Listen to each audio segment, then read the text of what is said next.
Yeah, yeah.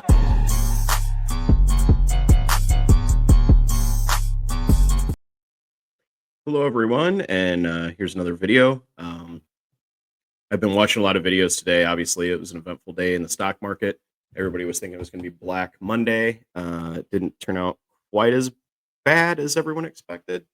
I guess for values of bad, I mean, it was still awful, but I mean, at least we didn't hit a circuit breaker, and you know, like the rest of the world did, and so it was only like less bad than everything else, maybe, I guess. Um, but I think the reactions to it have been just amazing.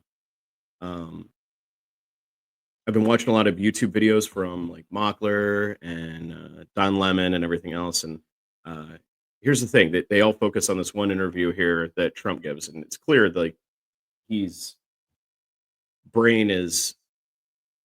I think there's something there. He's just fallen back on the same like adjective plus thing, and then just some vague answers, and then it's sort of like wrap it up and let's go. But in this one, I want to actually, I might even not even play the audio. I just want everybody to look at Netanyahu's face because the guy knows Trump is just like, just lying. And the only thing I can fall back on is I remember in the first administration, a lot of the people there said they would literally just, it was sort of like my wife has this thing she's like it's the sandwich. It's you sandwich bad news with two pieces of good news. So it's like, but it's even worse than that because it's like when he's talking about egg prices down 72%, it's almost like they have staffers who are dedicated to going out there and finding nothing but something positive somewhere. Like an Amish egg seller is charging $2 for a dozen. Therefore, egg prices somewhere in the United States are down 72%. Um, it is just bizarre. It is a real life version of the emperor has no clothes, and everybody's going along with this crap. And but Netanyahu's face when he's talking about like grocery prices are down, oil's down, all the prices are coming down. Netanyahu looks like he's just like, well, I mean, don't take my word for it here. Let's take a look at it.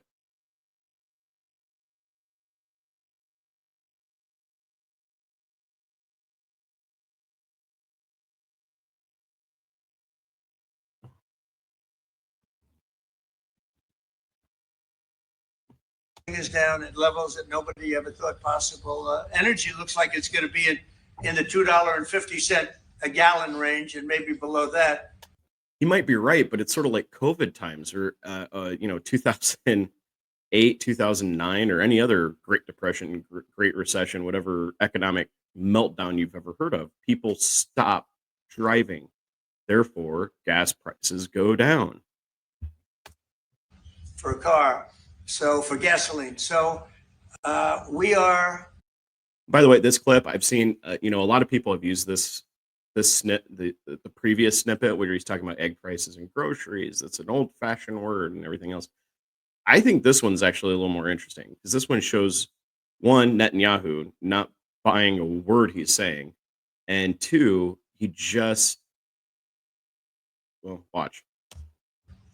We're really doing amazing. I mean, we're cutting prices because prices got so high people couldn't live. I mean, the prices for groceries, the prices for standard groceries, standard things were going through the roof. They couldn't live, and now those prices are coming down. So call them groceries, but that's down. Energy's down, and interest rates are down. Everything's down, and the interest rates. The beauty there is when we refinance debt. Debt's become such a big factor in this country. We're going to start paying debt off with tariffs. Okay, I'm just going to state this for the record right now. Prices are not going down. How do I know this? Because I am in a position to price for my company. And I can tell you right now, my prices for one category of products are going up 47%.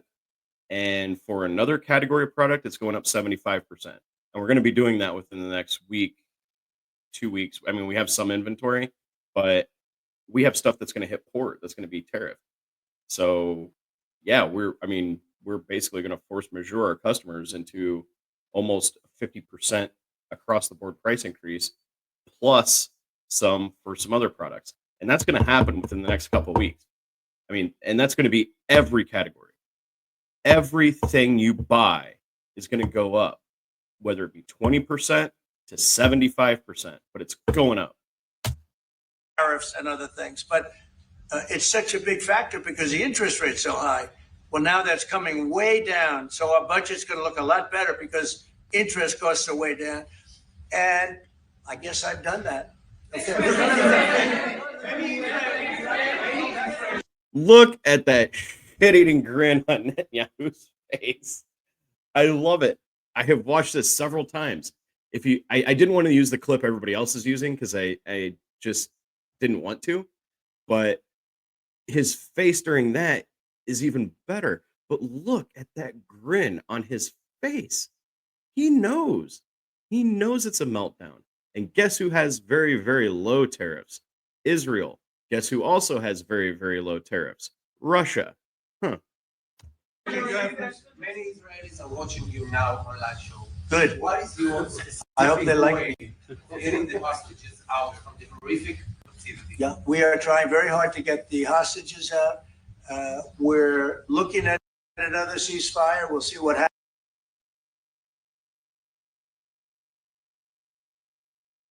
I mean, you get the point there. There's no sense. I mean, previously, he's just not making any sort of sense.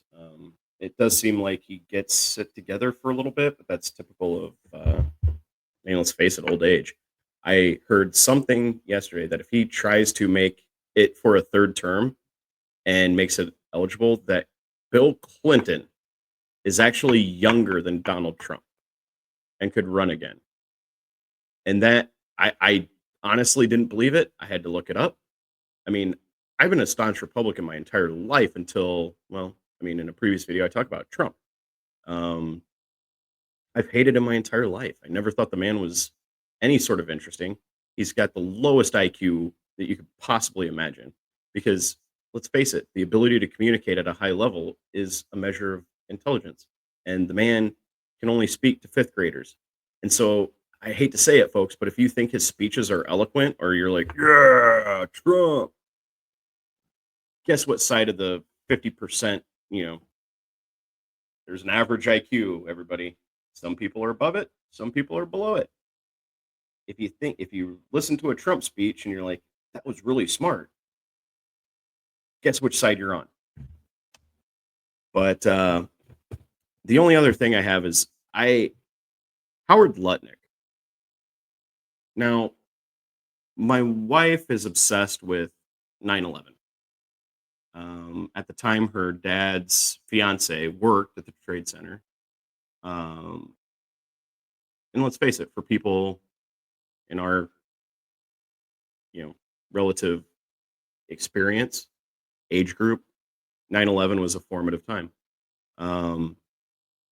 He has made me watch every documentary, every snippet, everything that is attached to 9/11. And I have seen so many interviews of Howard Lutnick at this time. And the man was, engaged. He was compassionate. He was empathetic. He was, he cared about, his workers and the American people responded. They donated a ton of money to Cantor Fitzgerald Fund. And I just don't know what has happened to him.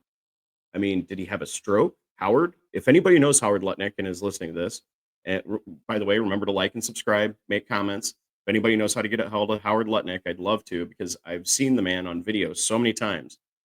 And I just got to know what happened. Like, where did it go, dude?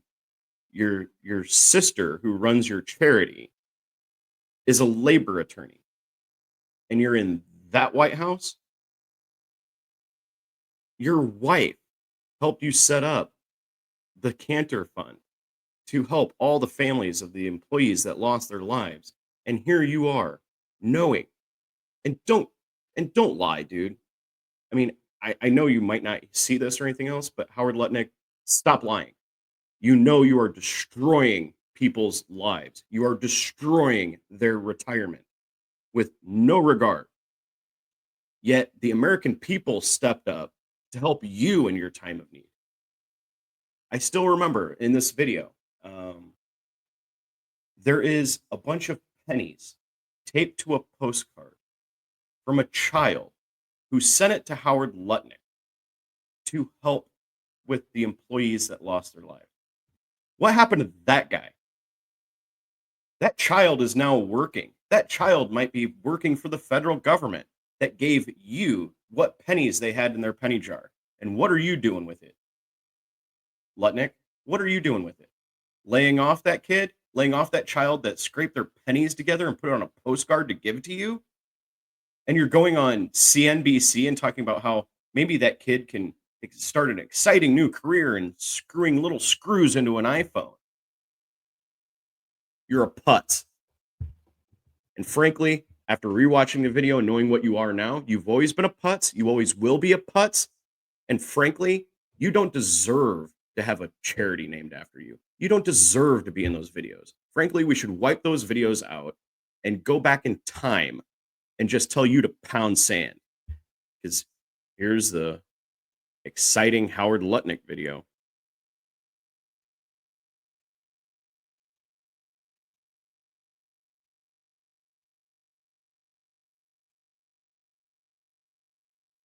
Economy is the magnet of the world. Everybody needs our economy. Let's them pay coming in, and let's change that deficit of $1.2 trillion, and let's make America's current estimate right now is that the tariffs alone and the stock market crash that attached to it has wiped out almost $9 trillion in wealth. So to cover a $1.2 trillion aggregate trade gap, we wiped out $9 trillion in your retirement fund, my retirement fund, businesses. Businesses are going to go under. People are going to lose their jobs. I'm personally going to be raising prices on my customers for it for $1.2 trillion. I got an idea. Maybe we should tax Howard Lutnick more. He's so concerned about that trade gap. Let's see what his tax burden is. I guarantee it's probably smaller than mine. this economy grow, and let's balance that out. Let's fix that first, and then we'll go readdress the rest of the world. Treasury Secretary Scott Bessent told me last night this is a ceiling. Potentially, we can see a different floor. Are you prepared to negotiate all of these rates? Is this truly the start of a negotiation? Well, it's a start of a rebalancing of the way the world works. I agree with the secretary that our view is that the only way these rates are going up is if countries decide to retaliate. But why would you retaliate against your biggest client? Your biggest client? I can tell you, you retaliate against your biggest client all the time. You do it in different ways. You charge them more. You push back on their demands. I mean, Walmart is famous for this. Walmart, you basically just do what they say or they don't use you. And for him to say this, I mean, and that's the thing, everyone. Like, he knows what he's saying is bullshit. He knows that the only thing all these trade delegations are coming to do is figure out how much money they need to donate to whatever charity fund, presidential library, whatever, and how long is it going to take? That's it. That's all they're doing. This is not to make America great. This is to get money. It's a shakedown. It's a mafia shakedown of the rest of the world. Client says, I want to reorder things. I mean, the United States of America is the largest client in the world. And yes, of course, the countries are going to talk to us, but they talk too casually. They always talk about their tariff rates. The world will reorder itself, we'll figure it out, and the United States growth rate will turbocharge compared to the rest of the world. We've been too close to them because we've been, our presidents have been presidents of the world. And Donald Trump ran on the policy that he was going to be the president. Hey, here's a thought. Wonder what he thinks about our intervention in Israel. What he thinks about our intervention in other places. I wonder what Mr. 9/11 Cantor Fitzgerald thinks about our intervention in Afghanistan. president of the United States, of the workers of the United States, and he was going to place American workers first. But is he placing American workers first? He's laying them off. I mean, I get what they're saying.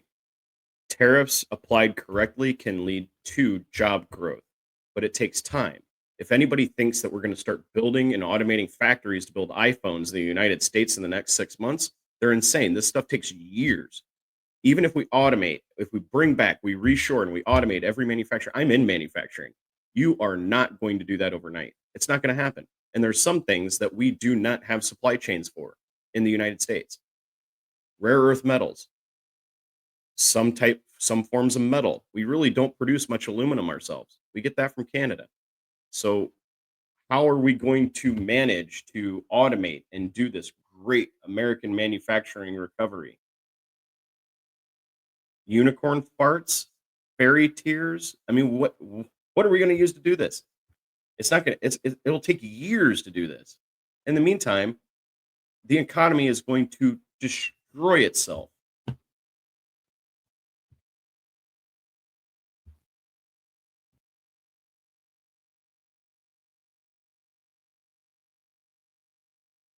And sorry, I mean, I don't know any other way to say it. I mean, it's a dark time. And that's not even counting the Supreme Court decision this evening, which basically says that they're starting to chip away again on due process. And then you couple that with a president who's, I don't want to say one fry short of a Happy Meal, but let's face it, he's not the sharpest pencil in the box. And he has nothing but staffers feeding him good news. And I say that facetiously. I mean, that's literally what they said they did in the first administration, is they would just cherry pick and find the most positive stuff that they could tell him. And that's what they would show him. That's the only information he gets. So in a certain respect, I mean, don't cry for me, Argentina, but, Trump is, he's being fed just as much, cow manure as the rest of us. So who's behind it? And what solutions can we do? That is something I'd like to start on maybe a separate playlist or something like that. But where do we go from here? When this is all over, at some point it will be. What do we do? How do we fix it? Clearly, we know we need guardrails and stone and not paper. There need to be real consequences for our leaders instead of this norms and, everything else. And then what do we do to rebalance our economy? What do we do to rebalance the wealth gap? Because it's going to go crazy this time. And, anytime the wealth gap has been this large in the United States, it's always been situations like this, 1890s, the Gilded Age, which Trump thinks is when America was the most wealthy, but it wasn't. And we weren't even a player on the world stage at that time. We were just some colonial power. It wasn't until the Great White Fleet and Teddy Roosevelt and then our intervention in World War I that people started taking us seriously. So the Gilded Age wasn't it. 1930s certainly weren't it. And it's the captive world market we had at the end of World War II that allowed us to be what we are. As one coworker says, I mean, we basically use slave labor to fund our lifestyle across the world. And maybe that's true. Maybe this is something we need to take a look at. But is this really the way? So, again, like and subscribe if you are interested in any of these questions and you happen to stumble upon this video. And I'll do some more videos and keep going. Good night and good luck.